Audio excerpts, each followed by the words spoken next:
Hare Krishna, Radhe Radhe. Welcome to my channel Laddu Gopal की सेवा ज्ञान भक्ति। कैसे हैं आप सभी लोग? आशा रखती हूँ अच्छे ही होंगे। तो जैसा कि आप सभी जानते हैं कि फागुन महीने की शुरुआत हो गई है और जल्द ही समापन भी हो जाएगा। पता ही नहीं चलेगा कि फागुन का महीना कब निकल गया है।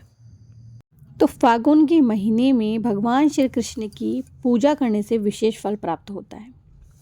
अच्छा, आज का जो हमारा वीडियो है ना, वो इसीलिए है कि फागुन के महीने में भगवान श्री कृष्ण के किन 3 रूपों की पूजा करनी चाहिए। ठीक है, तो चलिए आगे की तरफ चलते हैं।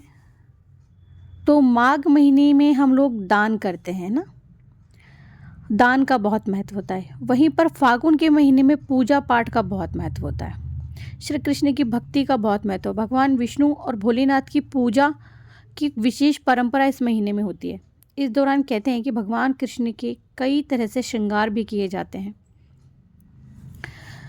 तो श्री कृष्ण के किन 3 स्वरूपों की हम लोग पूजा करें?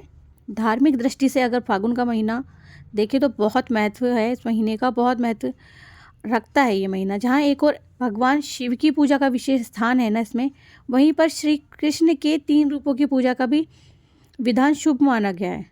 तो चलो जानते हैं श्री कृष्ण के कौन से 3 रूपों की पूजा फागुन महीने में करनी चाहिए और इसका क्या लाभ मिलता है। तो सबसे पहले तो जो हम सभी करते हैं वो है लड्डू गोपाल की पूजा, यानी कि बाल स्वरूप की पूजा।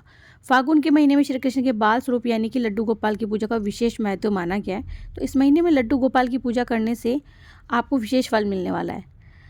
ऐसा नहीं था कि आप पहले नहीं करते थे, लेकिन अब से आप, जैसे कि मैंने अपनी हर वीडियो में 4 साल से बताते आ रही हूँ कि आप घर में फाग उत्सव रखिए, कीर्तन करवाइए। इससे क्या होगा, आपके यहाँ सुख समृद्धि बढ़ेगी, सकारात्मकता का संचार होगा। लड्डू गोपाल की पूजा करने से घर में पारिवारिक शांति आती है, नकारात्मकता दूर होती है। फिर आती है दूसरे स्वरूप की पूजा, यानी कि युवा स्वरूप की पूजा, है ना। तो भगवान श्री कृष्ण के युवा स्वरूप की पूजा भी हमें ज़रूर करनी चाहिए। युवा स्वरूप यानी कि इससे कहते हैं कि वैवाहिक जीवन में मधुरता आती है, साथ में वैवाहिक जीवन के कष्ट दूर होते हैं। तो जैसे कि गाय चराने वाले गोविंद की पूजा। और जो तीसरा स्वरूप है वो है गुरु स्वरूप की पूजा। तो श्री कृष्ण को जो गुरु रूप में मानते हैं, पूजते हैं, उनका भी विधि विधान से पूजा करें। योगीराज कृष्ण यानी कि अर्जुन को गीता का ज्ञान देने वाले भगवान श्री कृष्ण की पूजा। तो श्री कृष्ण को गुरु मानकर उनकी पूजा करने से हमें ज्ञान मिलता है, बुद्धि, विवेक और ऐश्वर्य की प्राप्ति होती है। साथ में मान सम्मान बढ़ता है और मानसिक सुदृढ़ता बढ़ती है। और कृष्ण के गुरु रूप की पूजा को अज्ञान का अंधकार दूर करने वाला प्रतिरूप भी माना जाता है। तो फागुन का महीना खास क्यों है? देखिए, फागुन मास हिंदू धर्म में बहुत ज़्यादा शुभ माना गया है। अगर भक्त इस महीने में पूरे विधि विधान के साथ में पूजा करता है ना, तो भगवान की विशेष कृपा दृष्टि उसे प्राप्त होती है। फागुन मास का जो महीना है ना, हिंदू पंचांग का अंतिम महीना होता है। ये वही समय होता है जब बसंत ऋतु का भी आगमन होता है। और इस महीने की जो पूर्णिमा को मतलब पूर्णिमा से है ना, वो शुरू हो जाते हैं, क्या कहते हैं उसे, फाग उत्सव शुरू हो जाते हैं। तो आप इस महीने को आनंद उल्लास के साथ में मना सकते हो, क्योंकि इस फागुन के महीने में गर्मी की शुरुआत भी हो जाती है। कहते हैं कि बसंत का प्रभाव, जो सभी जानते हैं कि इससे रिश्तों में मधुरता आती है। और इसी में 2 बड़े त्यौहार पड़ते हैं, जैसे कि महाशिवरात्रि और होली का त्यौहार इसी महीने में मनाए जाते हैं। अगर आप देखें तो खान पान में भी बहुत परिवर्तन आ जाता है।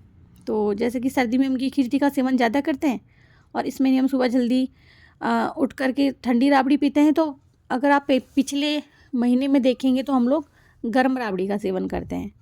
ये भी माना जाता है कि फागुन के महीने में चंद्रमा का जन्म हुआ था, और चंद्रमा को जल अर्पण करके हम इस महीने में उनकी विशेष कृपा प्राप्त कर सकते हैं। चंद्र को जल अर्पण करने का जो तरीका है ना, वो जैसे हम सुबह में सूर्य देवता को जल अर्घ्य देते हैं, वैसे ही है। फागुन के महीने में क्या करें? हमें थोड़े ठंडे पानी से स्नान करने लग जाना चाहिए। कोशिश करें कि फल सब्जियों का सेवन हम ज़्यादा करें। सुंदर सुंदर रंगीन कपड़े पहनें, सुगंध का उपयोग करें, और भगवान की पीले रंग के फूलों से पूजा करें, यानी कि मांसाहार का यूज़ बिल्कुल ना करें। बड़ों का आशीर्वाद ले, कीर्तन करें, खूब फाग उत्सव रखें, घर में रखें, मंदिर में रखें।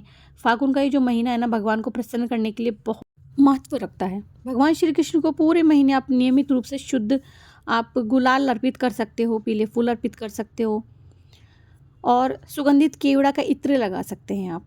भरपूर सुगंध का यूज़ कीजिएगा इस महीने में भगवान जी को, अगर आपको अपनी ओर आकर्षित करना है ना, कि भगवान का ध्यान सिर्फ आप पर रहे, तो आप भगवान को बहुत बहुत खुशबू में रखें।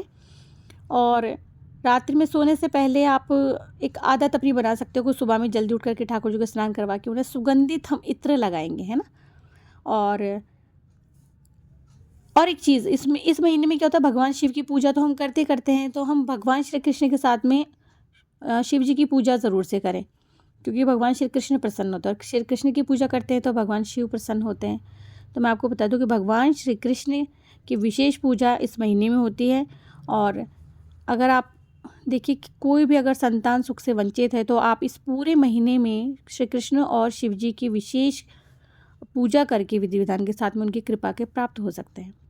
तो कृष्ण के तीनों स्वरूप यानी बाल कृष्ण, युवा कृष्ण और गुरु कृष्ण की पूजा आप इस महीने में करें। ज्ञान और वैराग्य की प्राप्ति के लिए गुरु कृष्ण की पूजा बहुत ज़रूरी होती है। अच्छा, हमें वैराग्य तो नहीं, हम जानते हैं कि हम गृहस्थाश्रम में हैं, तो वैराग्य केवल वही नहीं होता है। वैराग्य आप जैसे कि मांसाहार छोड़ करके, बुरी चीज़ें छोड़ करके वैराग्य धारण कर सकते हैं। भगवान शिव की और कृष्ण की पूजा, ये डेली अगर एक नियम इन दोनों में से आपने ले लिया, नहीं इन दोनों का ले लिया, तो ये समझ लीजिए कि ये पूरा फागुन का महीना आपने विशेष कृपा प्राप्त कर ली है प्रभु की। अच्छा, एक चीज़ और भी बोलूँगी, जैसे कि मथुरा में होली की तैयारियां चल रही है, बसंत पंचमी से ही शुरू हो जाती है। तो जो ठाकुर जी के भक्त हैं ना, वो ठाकुर जी के साथ होली खेलते हैं। तो हम भी डेली भगवान जी के साथ में तरह तरह से भजनों का आयोजन रख सकते हैं घर में, और मंदिरों में जाकर के हम लोग, अगर हमारे घर में नहीं रख सकते, मंदिरों में जाकर आयोजन रख सकते हैं। हम लोग अबीर गुलाल रखते हैं, उन्हें नव वस्त्र धारण करवाते हैं। आप पुष्पों की माला लेकर आइए, सुंदर सुसज्जित तरीके से आप मंदिर को सजा करके फिर आप फागोत्सव रख सकते हैं। तो मैंने इससे पहले अपने जो पुराने वीडियोस में बताया कि आप घर में अकेले से कीर्तन कैसे कर सकते हैं। मैंने बहुत बार किया है ये, और मेरे आसपास में जो मेरे पड़ोसी हैं वो जानते हैं कि मैंने कई बार अकेले गुणगान किया है, भजन कीर्तन किए हैं।